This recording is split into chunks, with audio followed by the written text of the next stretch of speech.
peux dire un mot des saisons. Les saisons, c'est un roman qui date de 1965 d'un auteur qui est pas très connu, qui s'appelle Maurice Ponce, qui a écrit plusieurs livres, mais disons que c'est un peu son seul livre qui est un peu reconnu comme un chef-d'œuvre. Et c'est un livre qui raconte l'arrivée dans un village de montagne d'un personnage qui s'appelle Siméon, et tout ce qu'on sait de lui, c'est qu'il a réchappé d'un génocide dans un désert.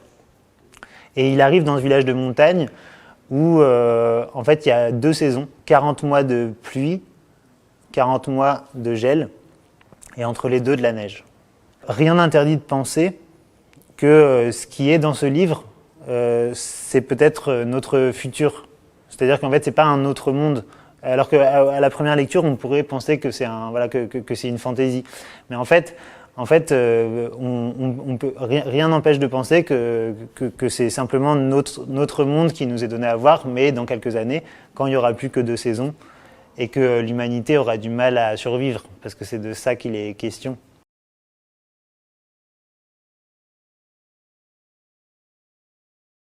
En fait, si on lit un livre dans sa chambre, et si on lit à des spectateurs le même livre sur un plateau, on risque de couper ces sensations-là. Et à la lecture, on a vraiment ce sentiment, en lisant les saisons, de ressentir physiquement, en fait, toute cette boue, ce gel, cette morsure du froid que sent Siméon. Et l'enjeu, du coup, c'était comment est-ce qu'on fait pour ne pas perdre ça, en fait, en passant au théâtre. Et du coup, c'est vrai que c'est là où scénographiquement, on a beaucoup travaillé cette matière. Pour donner un exemple, il pleut énormément pendant tout le début du roman, puisqu'il pleut pendant 40 mois des trombes, qu'on avait besoin quand même que les comédiens se prennent des seaux d'eau sur la tête, et que quand même ça faisait quelque chose, et que quand même ça servait à rendre cette chose poisseuse. Oui, parce que c'est ça, je pense, la question, moi, qui me fascine dans ce livre. Il pose la question, en fait, de savoir si, quand on aura terminé de détruire notre environnement, quand on aura terminé de rendre le monde inhabitable, est-ce qu'on pourra encore espérer que les hommes et les femmes soient humains, au sens avec des qualités humaines.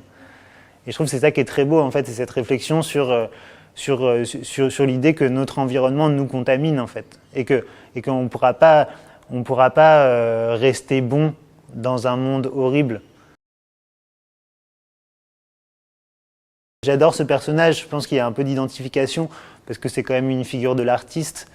Et une figure de l'artiste, justement, qui croit qu'il va pouvoir changer le monde avec son art. Parce qu'en fait, Siméon, il passe son temps à répéter « Je vais écrire enfin un livre qui va rendre la vallée heureuse et rendre les gens meilleurs. » Et à chaque fois, en fait, tout ce qui se passe, c'est que il ne pourra pas écrire son livre. C'est-à-dire que le monde est devenu tellement pourri qu'on ne peut même plus faire de création. Et ça, du coup, c'est sa grande naïveté. Et face à lui, en fait, il a ces villageois qu'à la première lecture, on pourrait se dire ce sont des brutes, etc., etc. Mais en fait, c'est eux qui ont raison. C'est-à-dire que c'est eux qui ont su s'adapter à leur environnement. Et c'est lui qui est dans le déni, en fait, de ce monde-là. Enfin, moi, c'est ça qui me semble fort. Et c'est un vrai anti-héros, quoi, ce Siméon. C'est-à-dire que... Et pour moi, c'est une figure de nous, ce qu'on va devenir. C'est-à-dire qu'à un moment... oui, on ne pourra plus créer, en fait.